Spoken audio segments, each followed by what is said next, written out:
We'll begin our day here on the Louis Bellina Show, presented by CC Electric, inside the Maroon and White notebook. Saw a simple tweet, Kay Nagley, I believe it was. We're under a month away from the volleyball season. We're under a month away from the Aggie volleyball season. I will say the Natty, the national championship, has had a lot of strength. It has held up for a long time. Something about that team, them defeating like every number one seed, for them going full underdog just to get to the Final Four and then to be the big bad wolf. The personalities, all compliments to A&M Volleyball Social, helping to keep it real and allow us who weren't there to keep in touch with it and follow it. There's many reasons why. After they won the national championship, they kept that image and the program visible as opposed to just, disappearing into Bolivia. I'm fascinated, wins and losses, but if the public, the 12th man, if people respond, I can't wait to see the ticket sale difference. The crowds, things like that. People, when you say Aggie volleyball, people look up now as opposed to kind of just still looking down at their desk typing. There's a difference. I hope this is something that can be built upon. Volleyball is a great sport. Don't know if you've ever watched it or not, but volleyball is a phenomenal sport to watch. The action is so fast. That's why I've always loved softball. The action is so stunningly fast. So, Aggie volleyball under a month away. We're not that far away. We're about to have games, folks. I saw another tweet. This was entertainment. Texas A&M football actually put out the tweet. Come witness Marcel's softball redemption tour. That is a phenomenal sense of humor. Come witness Marcel's softball redemption tour. And it's a promo for the A&M Celebrity Softball game. Tomorrow night, 6 o'clock, Davis Diamond. Doors open at 5. Admission is free. Doors open at 5. Softball game at 6. Admission is free. Davis Diamond. But come witness, and there's a photo of Marcel. Come witness Marcel's softball redemption tour. It's a sense of humor. Because we know his redemption tour is football the 2026 season. That he gets a team 11-0, and then just, rough times against the rival, rough times in the home playoff game. And his redemption tour is undoing those last 2 games of the year. So I love it. The awareness and the lightness. Come witness Marcel's softball redemption tour. That's good stuff. This is the social media Maroon and White notebook. Richard Zane, informational update. Aggies and the MLB draft. All 3 of A&M's drafted commits, high schooler portal signed, which is unfortunate because I thought Jace Evangelista, the UNLV kid, was going to make it to campus. He signed. He was picked 424th overall, got $190K. Both the high school kids, Trey Ebel, we knew he was gone. He was picked 24th overall, 25th overall. That was never a question. He's gone. But also the shortstop, Connor Comal, gone. So all of A&M's drafted commits, high schooler portal, gone, signed. And we know Freshcorn's returning. All the other 7 draftees, they have signed too. Hakopian got $5.7 million. Sorrell, 1.65. Gavin Grahovic, 1.24. Sadeo, 642. Bear, 434. Moss, 172. And Jake Dewar, 20K. That's their signing. It's not their total contracts and stuff. So, all 7, again, Freshcorn announced he's coming back, have signed. So, Aggies and the MLB draft. Richard Zane does amazing work. And he also pointed out who signed under their slot and over. And Hakopian, Harrison, and Dewar under. And Sorrell, Grahovic, and Moss were all over their slot price. They were all over. Maroon and White Notebook rolls on. And there was a ranking of the top 100 college basketball players. Something to point out. Yesterday, I'm pretty sure it was, and if it was today, my apologies, we were 100 days away from the start of the college basketball season. And everyone, okay, I exaggerate, most everyone does 100 when it's 100. We had the college football 100 days. We had the NFL 100 days. So you take 10 categories and do a 10 list, and then you go, here's our 100 things for 100 days. Some sites don't do that. They just do 100 players, 100 moments, 100 things to know. So 100 players for the upcoming college basketball season. PJ Haggerty comes in at number 21. It's not often that Aggie basketball has one of the top 20, 21 players heading into an upcoming season. That's just not the norm. There is a PJ Haggerty, number 21. Heading into the next upcoming season. That's his upside. Call it what you want. College basketball with their 100, there's Aggies, A&M on this list. There's also, I'm going to share with you things that caught my attention in just a second. Heading into 100 days out, that's it. We got Aggie football around the corner. And 100 days, or is it 99 now, till Bucky Ball? Please, yes. Oh, Luke Evangelist, Texags again, social media pointed out something. Yesterday we got the SEC schedule. Over the weekend or Friday, we had the non-conference official release from A&M. So now we know the whole schedule. And we talked about it on air yesterday, but I had just gotten all the info, so didn't have a chance to deep dive it. Luke Evangelist pointed out something extremely cool, but also I did the Scooby-Doo for a moment. But the SEC, the conference, made the final weekend of the regular season a rivalry weekend, but to the best of their ability. Not everyone has a rival because A&M Texas and the Longhorns will be at Reed. Ole Miss Mississippi State, Tennessee Vanderbilt, Alabama Auburn. Okay, that's outstanding. And anything you can do to give juice to college hoops. Now, in the last regular season weekend, what's fascinating, how much juice you need, I don't know, because we're about to go to the conference tournaments. We got Bubble Watch, inside, outside. I kind of think you actually do need the boost, because we're now at the end of 3 months of the regular season grind. Teams that might be out of elimination, you're not going to make the tournament. What are they playing for? Give them a rivalry game. Teams that are safely in, do we really want to play hard? Do we really care? There's a lot of reasons that a rivalry game can have value. When you think about that time of the year, it's all about bracketology. I think this is awesome. I think this is fun. But what also stood out to me when I looked at this, not everyone has a rival. Are you telling me that South Carolina at Georgia is a rivalry? That's a rivalry hoops game. I'm going to say no. Georgia and Florida would feel more of a rivalry game.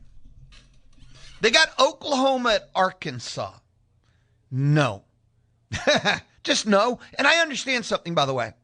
You can't make all these rivalries fit. You know why? Because they got Oklahoma at Arkansas. Arkansas should play Missouri. Why is LSU at Missouri on rivalry weekend? Arkansas, Missouri should be the game. You can't explain that to me if they're doing a rivalry weekend. Now look, Tennessee Vandy, A&M Texas, Ole Miss Mississippi State, Alabama Auburn. Genius, beautiful. Oklahoma has no rival other than Texas. But Texas A&M, for TV, and I guess you'd say public perception, transcends that by a mile. So Oklahoma doesn't have another rival you could pair them with. But Arkansas and Missouri, you could have Oklahoma, LSU, Arkansas, Missouri, and it would feel more rivalry than what they put there. They got Kentucky at Florida. That's the two top programs allegedly in. So it's a great matchup, and no one's going to complain, but it's not rivalry. Why not? But Florida, Georgia, that's rivalry. So it's great what they did. That's an incredible final weekend with the rivalries they do have, but I just look at it and go, I could use a little more polish. Let's go all the way. Let's not do half measures. Go ahead and put Arkansas, Missouri. Come on now. Oklahoma, LSU. Florida, Georgia, and that would leave Kentucky, South Carolina. That would leave literally one game for my personal taste buds. One. That would be a little, I don't see it necessarily. Now, you got four that are epic, crazy, awesome, cool. One that's just a battle of top five teams and everybody loves it. And then you got three more that you're like, okay. Why not? Sure. 979-693-1150, text message number. You can light up the Texas Mobile and Lube Express inbox. We're just getting started. Coming up, Bombers owner Uri Geva. Bombers, playoffs, yes they are. Game 1 tonight, details. 11:35, the SEC player listen-ins begin, and we'll go with the chosen one. Arch Manning, who else would it be? University of Texas. When we return, playoffs. We'll talk playoffs. Yeah, we're going to talk playoffs. It's the Louis Bellina Show, presented by CC Electric, Tuesday on The Zone. Listen to The Zone on the Zone app, thanks to Loyalty Plumbing. The pros at Loyalty Plumbing are ready to serve you 24/7. 24/7. For big emergencies or small. It is the Louis Bellina Show, and we're just getting started on a Tuesday. We're about 15 minutes away from our listen-in, Arch Manning, University of Texas quarterback, and we're about 40 minutes away from Joe Sheehan of the Joe Sheehan newsletter. But we head out on the D4 Land Services hotline, because that's where most guests join us on the Louis Bellina Show. And we're going to hang out with Uri Geva. He is the owner of the Brazos Valley Bombers, and it is playoff time in the TCL League. And the Brazos Valley Bombers are part of that playoffs. Uri, how you doing? Man, playoffs, baby. I did not know till the last possible second. We did not know. No one knew. And the Bombers this season definitely made it as interesting as possible to make the playoffs. So the Bombers are playing the Texas Collegiate League, just in case we got some new listeners. The Texas Collegiate League is one of the premier summer collegiate leagues. That means that there's college players from D1, high-level JUCOs, a bunch of guys who get drafted and play in the big leagues, and they're all playing for their local community. And we got a team right here called the Brazos Valley Bombers. We are from Bryan College Station and the Brazos Valley in general. And so then there's playoffs, right? You play 48 games, 24 home, 24 road, and you want to go win the Gerald Haddock Trophy, which is phenomenal. We've had it for 7 seasons in our 20 years, and we won it again. And so this year, Louis, we start hot the second half, right? So the first half winner and the second place in the first half clinch the playoff spots. They get the 1 and 2 seed for the first round. And then the first and second place in the second half get the 3 and the 4 seed. Okay, following so far? All right, so we're in the second half. We're 11 and 2. We're hot. Man, it feels like we're playoff bound. Everything is good and hunky-dory. And then we hit a little slump. You know, you win some, you lose some in baseball. We lost some. We lost 5 in a row going into this homestand. We had a 4-game homestand, right? All right, win 4, and you're in. Win 3, you got to get some help. Win 2, a lot of help. So Bombers open the series. Cane cutters. We're down by a couple of runs. Bases loaded, 1 out, no runs. Bases loaded, no outs, or 1 out, still no runs. And then 8th, 9th, I think we got to run into 3rd again, and we lose the game 4-3. That was Thursday night. Louis, I was like, okay, there's still there's a chance, right? There's a chance. And so we battle and we win on Friday night fireworks. Outstanding crowd. It probably sold out more than capacity allows. Don't tell the fire marshals down in Grimes County. We had a great time, great party, great fireworks. Bombers win. Okay. But the other two teams that were ahead of us now also won. So like, okay, got 2 games left. Everybody's going into 2-game stands. We got to win both. We got to hope one of those other 2 teams, they just got to lose 1 game. Just 1 game. Not a lot, just 1 game. All right, so Saturday, we come out, we win, we beat the Baton Rouge Rougarou, hands down, everything is good. Bases loaded for the Generals against the San Antonio River Monsters. We need the Generals to win. We're in the playoffs. Bases loaded, 2 outs. Questionable call, if I might. Questionable call, a little bit outside. And the guy strikes out. Victoria loses. So we go to the final day of the regular season, okay? Victoria Generals is playing the San Antonio River Monsters. We need Victoria to win. We don't like Victoria, but in this case, we really love Victoria. And they start that game a little early in San Antonio. It's a 5 o'clock game. We're going into our game against Baton Rouge. Now, we got to still win. And Victoria takes care of business. They win. So the San Antonio River Monsters are out if we win. So win and you're in Sunday night. The Bombers are ready. Everything is going well. Bombers ahead. Give up a run here and there. Close game. The Bombers win 4-1. We are in the playoffs, but we don't know. Are we going to Louisiana for the first round? Or are we going down to Victoria? Ends up 4-3 lead for Abilene against the Lake, your favorite team, the Lake Charles Gumbo Gators. Gumbo right? Gators for life, man. Yep, I know you're a lifer with them. They come in, and it's 4-3 Abilene. So if Abilene wins, then we are the 3 seed. We go to Louisiana. If Abilene loses, Lake Charles wins. They're the 3 seed. We stay in Texas. Well, bottom of the 9th, they tie the game, and then a nice hit, and the Lake Charles Gumbo Gators win. So they're in the playoffs, Louis. You can breathe safely. They'll play the King Cutters, and the Bombers will play Victoria Generals, a best-of-3 series. Game 1 will be here tonight. 7:05, first pitch, live on the Zone. We'll be playing the Victoria Generals.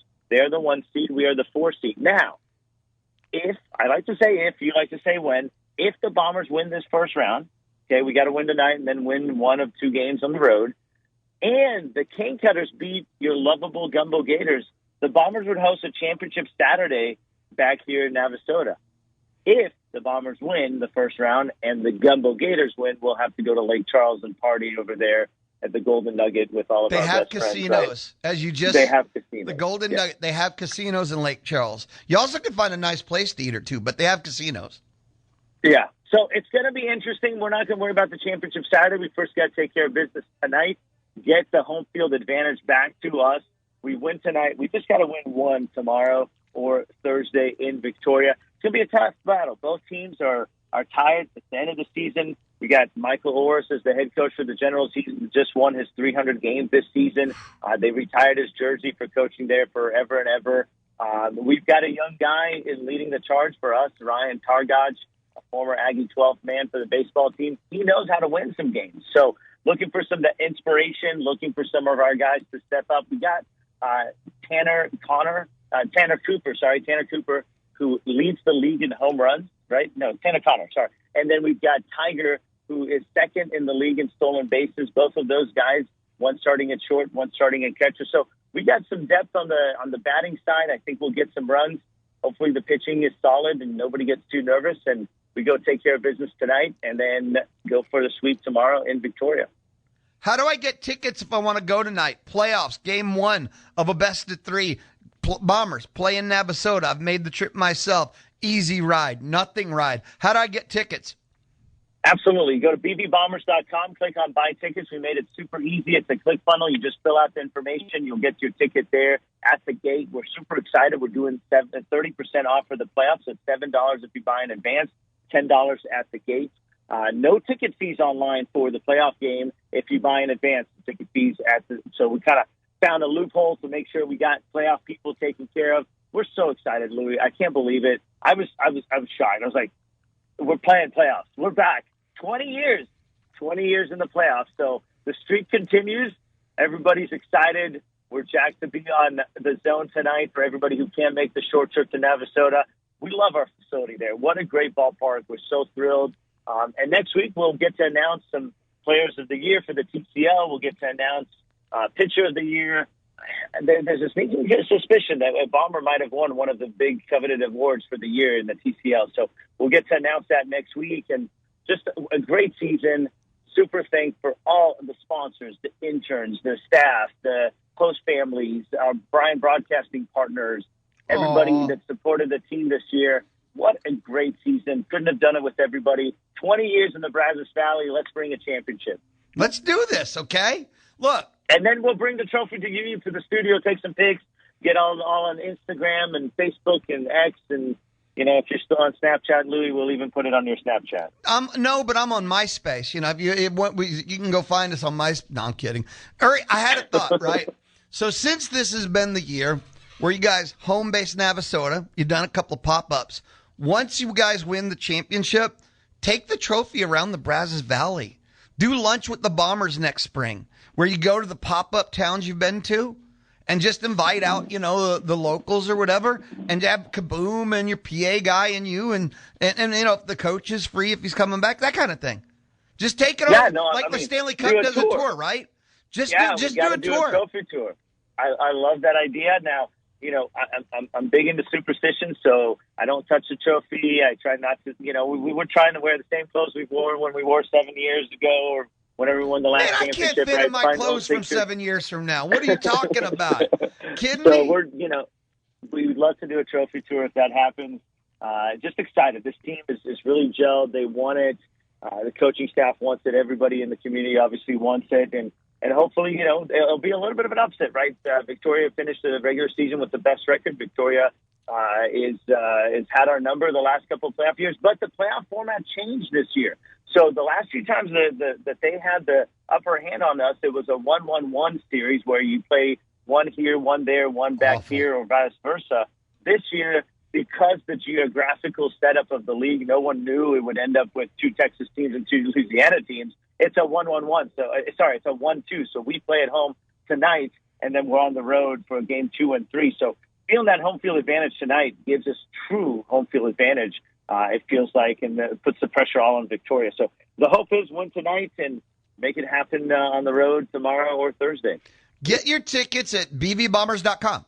bvbombers.com. Game 1 tonight. Bombers at home. Your chance to catch TCL playoff action. And again, experience what a Bombers game is like. It's family, affordable entertainment. The park is so cool. Got the intimate feel, but that doesn't mean it's small, not at all. They got the sunken feel where the field is below the seats, which is an incredible way to watch a game. The Bombers, playoffs, game 1. And the Bombers and the Generals have history, Uri. Yeah, I mean, these 2 teams have battled in the playoffs, I think, since the Generals came into the league. We obviously still have their numbers. I think they have 3 championships. We have 7 championships. So it's definitely been a lot of chirping with the crowds when we go down there, chirping on our side. At the end of the day, I think it's more chirping on their side. It's kind of like the Yankees and the Red Sox, right? The Red Sox hate the Yankees a lot more than the Yankees dislike the Red Sox, I think, because of the championship count. We're hoping to grow that championship count, right? Let's go to 8 before they get their 4th. Lots of history. Love their ownership group. They're great. I think it's just the coaches and the players that sometimes get, and the fans, obviously, they get into it. But we're just thrilled. What fun to be. The bounce houses will be out there thanks to Jumping World of Navasota. We've got all the same on-field contests. Boom. All the stuff is still going to be going on tonight, just like a regular game, except with some playoff baseball in the background. Uri, best of luck. Awesome to see you guys. Final 2 games. Final day. Final game. Incredible journey this season. Beat the hell out of everyone in the playoffs. And I'll still check in with you next week. I know you got announcements that need to be made, so I'll still check in with you next week no matter what. But, man, go Bombers, go, man. I appreciate it. Go Bombers. Let's go win the 8th championship. Be awesome, brother. See ya. Uri Geba, owner of the Brazos Valley Bombers, hanging out with us on the D4 Land Services hotline. And remember, playoffs tonight, home game. You can go. Family, affordable, fun. Check out bvbombers.com. bvbombers.com. Uri Geba, owner on the D4 Land Services hotline.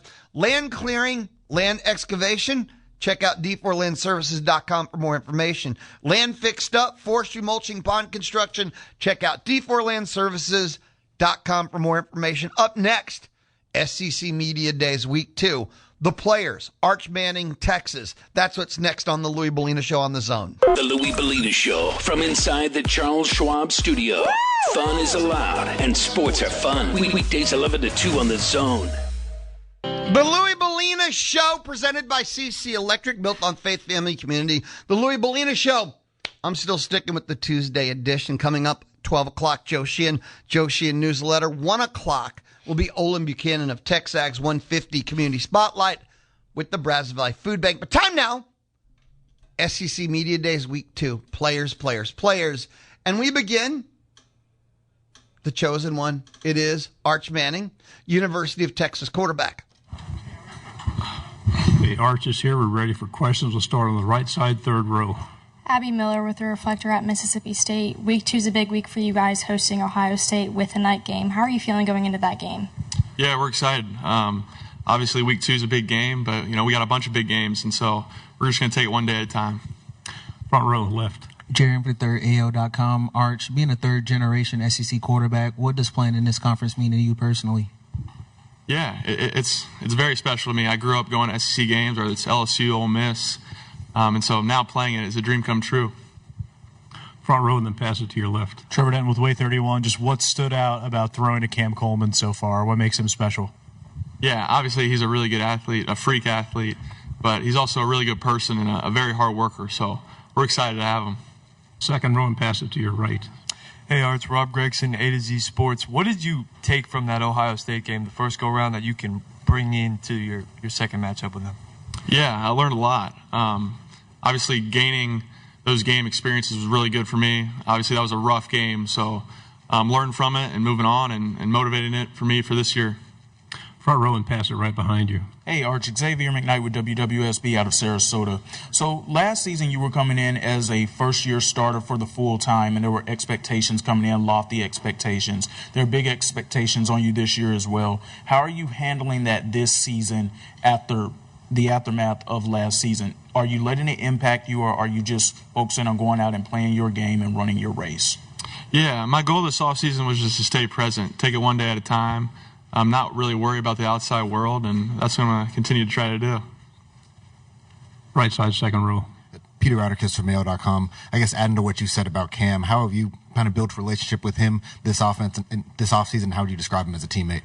Yeah, he's a great teammate. He works really hard. The good thing about Cam and how we built our relationship is he always wants to throw. He always wants to meet extra, and I think anytime you get a guy like that, it's easier for me to become close with. And he's also a good guy. He can joke, and we can go eat. And I'm excited to have him on my team, that's for sure. Second row in the aisle. Hey, Arch, Cameron Lejeune, WAK, Montgomery, Alabama. This will be your second season as the starter at Texas. Can you just talk a little bit about your relationship with Steve Sarkisian and kind of how that's grown in the last 2 years? Yeah, we have a great relationship. I think he has a good relationship with our whole team, and we all trust him, and we're excited to play for him. He gets us to play hard for him, and I'm excited for year 2 with him. Third row on the right. Hey, Arch, Jacob Worthing, KRUI Sports. Coach Sark has talked about his quarterbacks playing on time. What exactly does that look like when you're under center? Yeah, I think going through your reads and getting the ball to the right people. And I think I didn't do that sometimes last year, but trying to get better at that this year. We'll go in the back row. Standing up, please. No, standing up. There you go. Hey, Arch. What's going on? Doing well. Good to see you again. AP Stedham of AP as we see it. Arch, Louisiana native, you can be playing in Baton Rouge in November. You must think about that once in a while. Yeah, of course. I definitely heard about that when I went back to Manning Pass Academy in Louisiana. But we're excited. I grew up going to Baton Rouge for football games, and we're excited to go. It's going to be a good game. They're a great program with a bunch of good players, so we're excited. Fourth row on the aisle, then pass it to your right. Tyler Shaw with KBTX and Bryan College Station. With your time at Texas so far, what have you learned about the rivalry in the Lone Star Showdown? And then, 2 years ago was your first taste of it in College Station. What do you remember about that? Yeah, A&M, they got a bunch of good players, a great coach. That atmosphere is the real deal. So we're excited, always excited for that rivalry game, and we're pumped up. On the end, then pass it forward. Hey, Arch, Vince Ferrara, 99.1, the Sports Animal in Knoxville. You guys played Tennessee in SEC play early on. Peyton said he was rooting for you, not his alma mater in Tennessee. What have been your experiences in Neyland, and maybe talking about his time at Tennessee? Yeah, I've never been, so I'm excited to go for the first time. We're all pumped up. First SEC game. That's a great program. I spent some time with George McIntyre this offseason. He's a really good dude, so we're all excited. On the aisle in the back. CJ Vogel with On Texas Football. Arch, a lot's been made about the additions at running back as well as your wide receivers. How's kind of that tight end group coming along? Where's room for improvement, and what are some of the strengths right there? Yeah, we got a lot of depth in the tight end room, all a bunch of good guys, and we're excited. I think it's going to come down to camp to see who kind of takes that role, but it's been a good offseason for those guys. Left side, third row. Hey, Arch, Evan Kamiko, Oklahoma Zone, News 9. Parker Livingston transferring sides from Texas to OU. What's it going to be like to face him this year?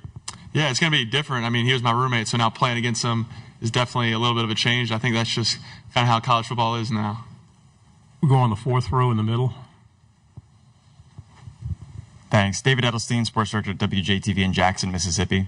Yesterday I was covering Ole Miss, and of course you got family connections there. They were talking a lot about legacy this year and what that means. And I'm just wondering, in your experience with your family and connections to Ole Miss and everything, what you've learned in your life, does legacy mean to you, and just from what you've witnessed? Yeah, I grew up going to Ole Miss games. Obviously, Eli and my grandfather built legacies at Ole Miss, and we're just trying to take it day by day and win some games this year. I'm not really worried about my legacy. Front row, please. Arch, Evan Veith, Inside Texas. Yeah, last year, the Arch man that walked into Ohio State, now the one that we're talking to here at SEC Media Days. What's the biggest difference mentally and physically between those two people? Yeah, I think I've become more present. I've obviously matured. I think going through those rough times, learned a lot about myself, and I've become a better man because of it, and hopefully a better player. I don't want to repeat that game. Stay on the front row. Hey, Arch. Cord Samuels of Inside Texas. I want to talk a little bit about freshman Jermaine Bishop. What have you seen from him? You know, Sark talked that he is going to play with receiver, going to be on the offensive side of the ball. Spent a little bit of time in DB meetings, of course. We all know this. What have you seen for him that he can help, this football team in 2026, not just down the line as he progresses? Yeah, Jermaine's a great athlete, great player. His high school highlight tape is unreal, but he's also really smart and very competitive. So we're glad to have him on our team. Front row. Archie and Boyd, Inside Texas. How would you, on a scale of 1 to 10, how would you rate where the offense was going into fall camp of 2025 and where the offense is going into fall camp of 2026? Yeah, I think it's a totally different group. We're definitely all probably a year better, but I don't know. It's not really for me to rate. I think that's y'all's job. So I'll let y'all decide that once we start playing. Final two questions here and then here. Let's fast forward to a September Saturday in Austin. You're at Memorial Stadium. You're seeing all these people in burnt orange. They're screaming, hook 'em horns. It's not your first rodeo in the tunnel, but do you still get goosebumps? Yeah, of course. I think anytime you run out the tunnel, you get goosebumps, and it's a dream come true to be in that position. So, I'm fired up for those moments. Final question right here. Okay, that was At what truly point in last awful. season did it become fun for you? Well, you got more. I think when we started winning. Arch, thank you very much. Thank you. Good God, that was awful. Before you think this is some anti-Arch Manning tirade, it's not, but that was truly awful. Everything he said was a cliche. The questions were truly hideous. Like, that guy is it's August day, September day, and you're in the tunnel, and you're running out. Goosebumps. Holy cow, that was horrible. The total time was like 7 minutes and 48 seconds or something. And I guarantee you there was less than 20 seconds of actual content. That was just bad. He said nothing. When he was asked nothing. And again, and the day, and you're in a tunnel, and the crowd, goosebumps. What the hell what did we listen to? We've been listening to SEC Media Days like once per hour since basically kind of like last Monday. I've been listening to this stuff for 20 years. Oh, I got a text message. Let me go to the Texas Mobile and Lube Express inbox. Matt in College Station. Turning this presser into a drinking game, downing a shot when Arch Manning uses cliches. I'm already buzz texting. Don't buzz drive. Don't buzz text. Don't do anything impaired. Bad idea, but that was truly hideous. I'll take a timeout. I'll come back. I need a moment to myself. Yeah. And look, the whole cliche thing, look, man, the way media goes after kids, the way fan sites go after people, the way social media, I kind of almost don't, but there was something especially horrific about all of it. And yeah, look, homers are going to homer, but there was just something next level bad about all of it. I need a moment. We'll be right back. It's the Louis Bellina Show. I'm inside the Charles Schwab studio, Tuesday on the Zone. Listen to the Houston Astros on the Zone, thanks to Kelly Berdozer. The Louis Bellina Show, presented by CC Electric. The Louis Bellina Show, inside the Charles Schwab studio. I did want to wrap up our first hour. We're still summertime for a little while longer, because next week, I'm back on Fridays. Next week, the Louis Bellina Show, we'll go to 2 o'clock on Wednesday, Friday, Studio 12 Live. Its watch is over. Want to thank Matt. Want to thank Will. Want to thank Andrew Monaco. Want to thank the crew. Studio 12 Live is, I want to say, like 20 years old or something like that. They've been at it a while, but it will be no more. It's the final week of Studio 12 Live. Again, thank you, Matt. Thank you, Will. Thank you, Andrew. Really appreciate it. So next week, we start that transition to the fall edition. New guests, new features, new things, a lot of new. We'll talk more about it next week. And in the summer, we have fun. We go to the lifestyles portion here and there. And one of my favorite things is On This Day. And today is July 28th, in case you have not looked at your calendar yet.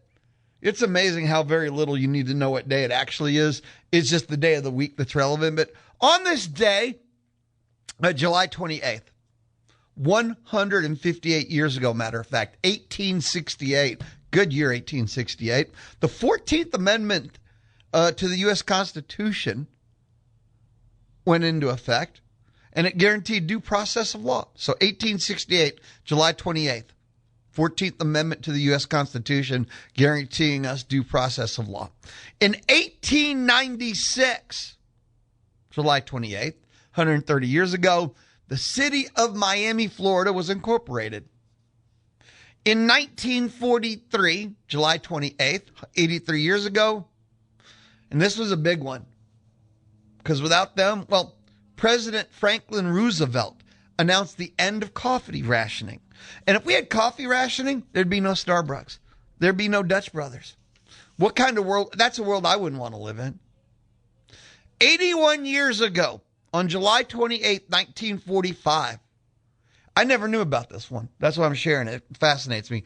A U.S. Army bomber crashed into the 79th floor of the Empire State Building.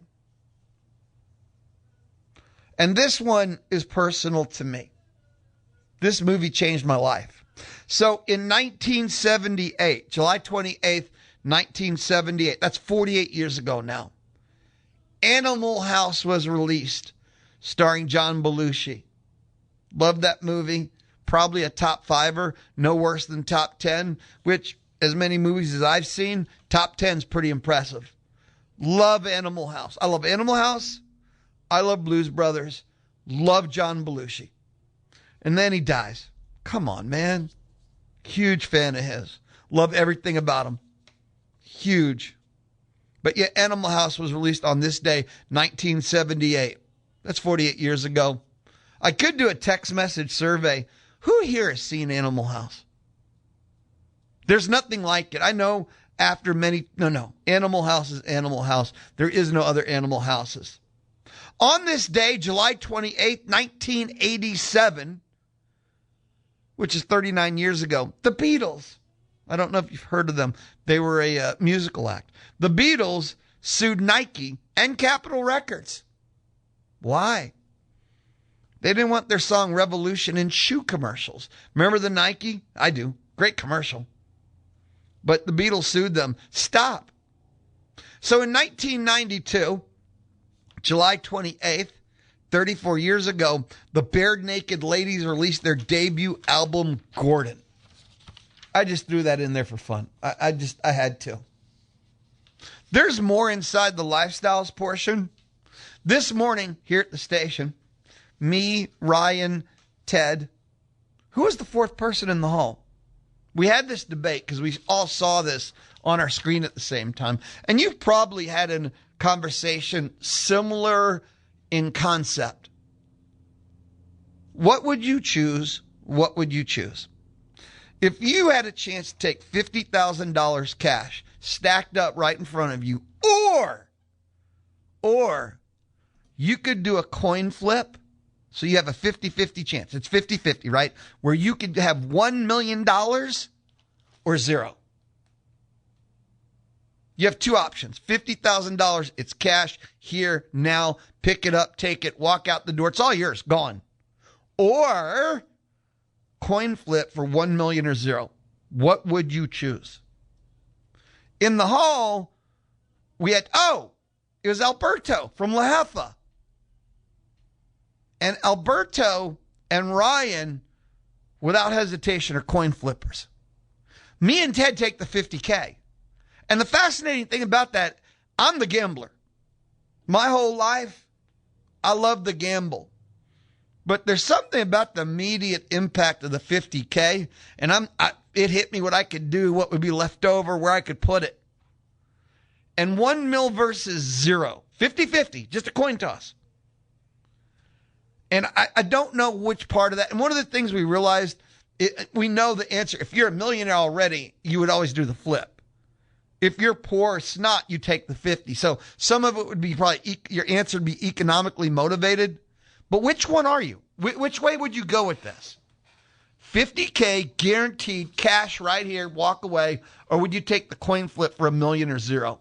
We had that conversation in the hall earlier here at Brian Broadcasting.